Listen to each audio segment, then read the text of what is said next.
Hi! Dumating na yung aking pet Mara cat food na pre-sample na binigay sa akin.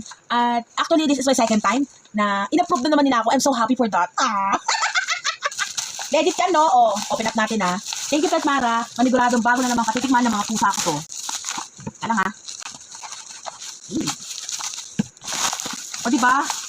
O, ayun yung mga pusa ko nagkakagulo na. Nandiyan na sila, nakabantay na. Kasi yung ganito nila, wala nang laman. Yun, no? Ito naman ngayon na matitikman ng mga ming-minatics ko. Chuchay! Ay! O, diba? Super legit. At dalawang beses na ako na-approve sa Petmara. Sobrang bait nila. Kaya mga sis, mag-pre-sample na kayo sa Petmara at paniguradong approve kayo. Hi, open up na natin siya. Saka very maganda talaga. Kasi nga, hindi mo na ito kailangan ilagay sa bote. Kung yung gusto nyo lang, diba? Very wet, matatago nyo na siya. O, iaano mo na ng ganyan. Pwede na siya. O, diba? Uy, teka, kalma. Ang mga mingming ay nagkakalma na. Hindi na sila mapakali. Kasi nga, Petmara lang ang malakas. O, kuha tayo, ha. O. Teka lang! Oh, ay, grabe!